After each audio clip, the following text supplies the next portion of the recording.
Assalamualaikum warahmatullahi wabarakatuh. Shalom, salve, salam sejahtera untuk kita semua.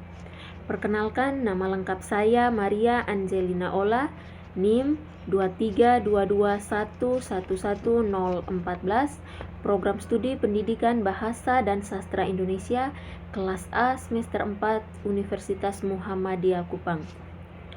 Pada video kali ini, saya akan menyampaikan hasil analisis unsur intrinsik yang terdapat dalam cerpen Kapten Hanya Ingin ke Dili karya Felix Nesi.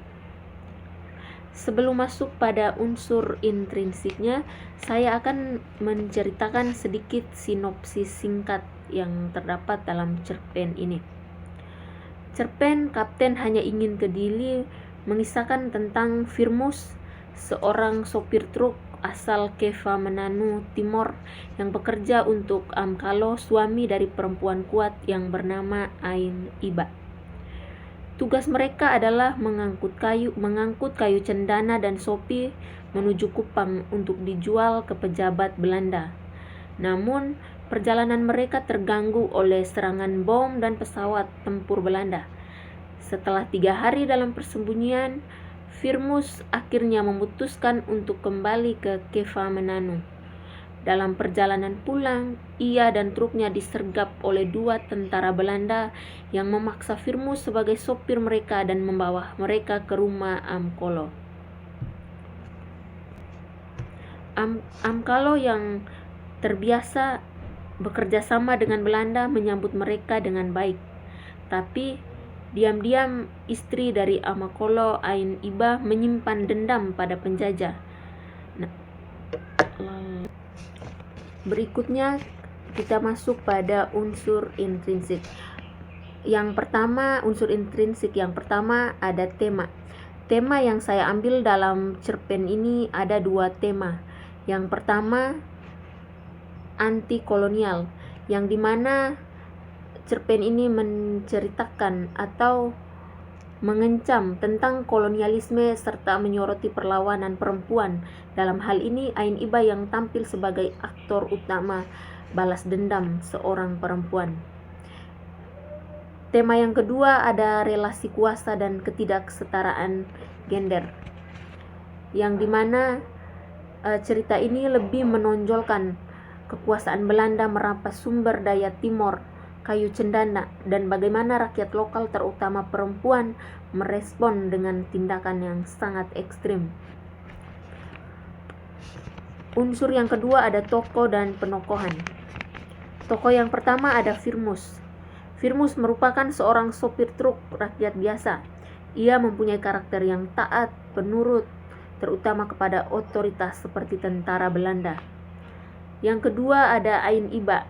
Ain Iba merupakan istri dari Amkolo, perempuan desa yang diremehkan oleh kapten Belanda.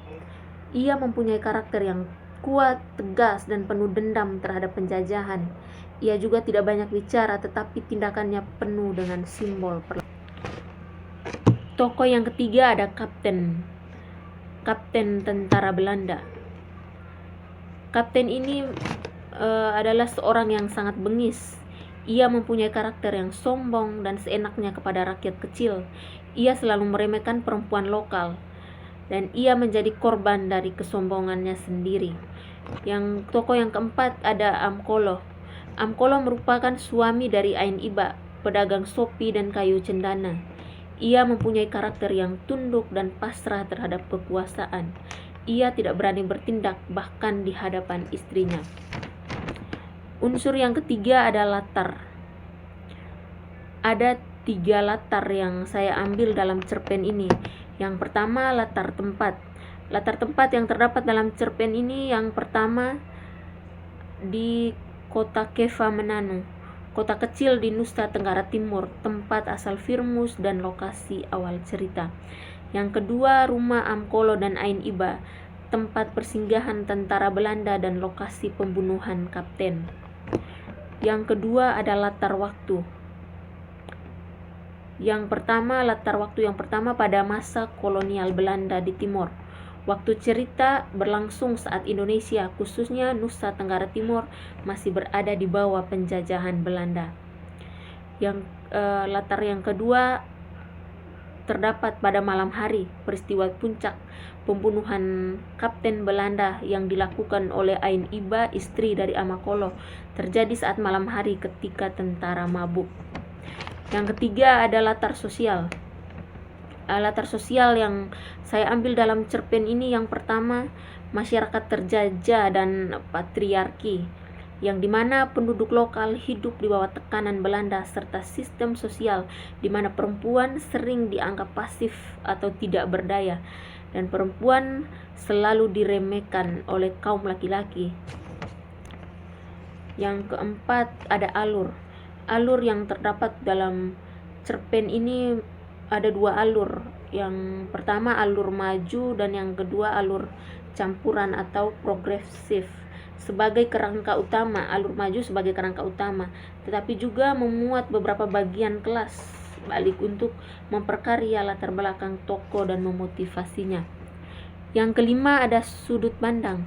Sudut pandang yang terdapat dalam cerpen ini menggunakan sudut pandang orang ketiga karena adanya kata ganti dia, mereka, dan pencerita juga menjelaskan pikiran, perasaan, dan latar belakang kapten secara mendalam. Yang keenam ada gaya bahasa. Gaya bahasa yang digunakan dalam cerpen ini cenderung lebih sederhana, lugas, dan kritis. Cerpen ini mengangkat tema seperti relasi kuasa, penjajahan, dan latar budaya di masyarakat Timor. Sekian hasil analisis saya. Terima kasih.